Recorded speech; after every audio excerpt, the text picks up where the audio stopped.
नमस्कार, मैं अनीता पांडे, शासकीय high school police line Shahdol. आज हम कक्षा 10वीं सामाजिक विज्ञान में अध्याय 6 प्राकृतिक आपदाएं एवं आपदा प्रबंधन, इसके परीक्षा उपयोगी महत्वपूर्ण वस्तुनिष्ठ अति लघुत्तरी लघुत्तरी प्रश्नोत्तरों के बारे में अध्ययन करेंगे।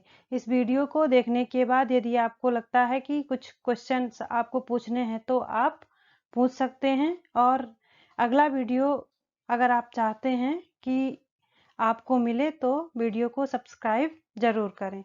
तो आइए हम अध्याय 6 प्राकृतिक आपदाएं एवं आपदा प्रबंधन के बारे में अध्ययन करते हैं। तो महत्वपूर्ण प्रश्नोत्तर में है हमारा पहला, सर्वाधिक बाढ़ प्रभावित राज्य। तो सर्वाधिक बाढ़ प्रभावित राज्य है पश्चिम बंगाल। भूकंप की दृष्टि से भारत का अत्यधिक प्रभावित क्षेत्र, तो वो है कच्छ। भूकंप की दृष्टि से भारत का अत्यधिक प्रभावित क्षेत्र कच्छ कहलाता है। दिसंबर 2004 में सुनामी से सबसे अधिक जनहानि हुई थी। तो दिसंबर 2004 में जो सुनामी आई थी उसमें सबसे ज्यादा जनहानि तमिलनाडु में हुई थी। विश्व स्तर का पहला भू शिखर सम्मेलन आयोजित हुआ था। वो कहाँ हुआ था? ब्राजील, रियो डी जेनेरो में। भोपाल में रासायनिक गैस का रिसाव हुआ था। तो भोपाल में रासायनिक गैस का रिसाव दिसंबर 1984 में हुआ था। मानव जनित आपदा है। तो मानव जनित आपदा सड़क दुर्घटना है। जैविक आपदा, तो जैविक आपदा बर्ड फ्लू जो है वो जैविक आपदा है। आपदा प्रबंध पर संगोष्ठी हुई थी। तो आपदा प्रबंध पर जो संगोष्ठी हुई थी वो जापान में हुई थी, योकोहामा में। आपदा के कारण जीवन तथा संपत्ति की बड़े पैमाने पर क्या होती है? तो आपदा के कारण जीवन तथा संपत्ति की बड़े पैमाने पर हानि होती है। भारत में सर्वाधिक तटीय चक्रवात संबाधित क्षेत्रों में से एक है, वो कौन सा है? उड़ीसा। उड़ीसा ऐसा क्षेत्र है जो भारत में सर्वाधिक तटीय चक्रवात संबाधित क्षेत्रों में संभावित क्षेत्रों में आता है। विश्व के समुद्र तटीय क्षेत्र के प्रभाव क्षेत्र हैं, तो वो क्या कहलाते हैं? सुनामी आपदा। नदी के अतिरिक्त जल का आसपास की भूमि पर फैल जाना क्या कहलाता है? तो वो बाढ़ कहलाता है। मिट्टी का गुरुत्व बल से गति का करना मिट्टी का गुरुत्व बल से गति करना क्या कहलाता है? तो वो कहलाता है भूस्खलन। वह क्षेत्र जहां लगातार बाढ़ आती है उस क्षेत्र को हम जल प्लावित मैदान कहते हैं। भूमि की गतियों को भूकंप भी कहते हैं।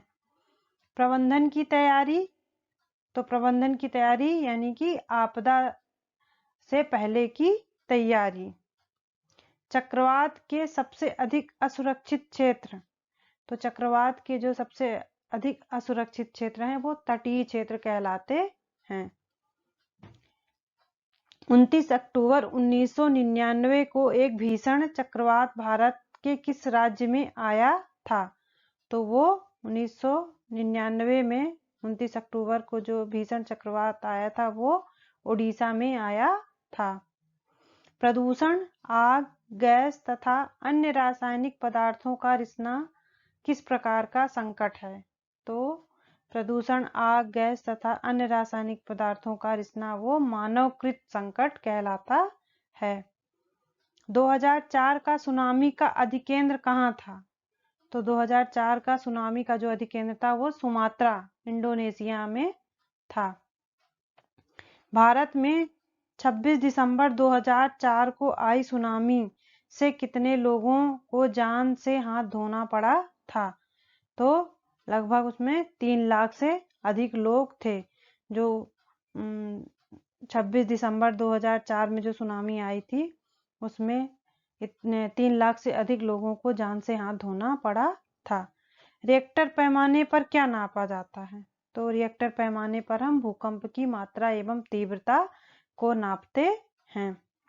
भूस्खलन को रोकने के लिए पहाड़ी सड़कों के किनारे क्या किया जाता है?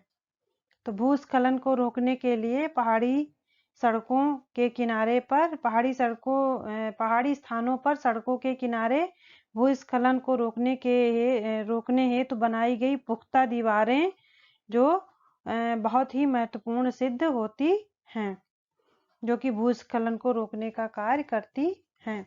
अचानक उत्पन्न होने वाली प्राकृतिक आपदाएं कौन कौन सी हैं? तो अचानक उत्पन्न होने वाली प्राकृतिक आपदाएं हैं भूकंप, सुनामी लहरें, ज्वालामुखी, विस्फोट, भूस्खलन, बाढ़, चक्रवात, बादल का फटना। ये अचानक उत्पन्न होने वाली प्राकृतिक आपदाएं कहलाती हैं। अगला है हमारा, तटबांध का निर्माण किन क्षेत्रों के उपयुक्त माना जाता है? तो तटबांध का निर्माण जो है बाढ़ प्रभावित क्षेत्रों में तटबांधों का निर्माण करके बाढ़ के प्रभाव को कम किया जा सकता है। भूस्खलन क्या है? गुरुत्वाकर्षण या अन्य कोई प्राकृतिक या मानवीय कारकों के प्रभावित होने के कारण शैलों के मलबे का तेजी से ढलानों पर नीचे की ओर खिसकना ही भूस्खलन कहलाता है। बाढ़ की पूर्व सूचना तथा चेतावनी कैसे दी जाती है?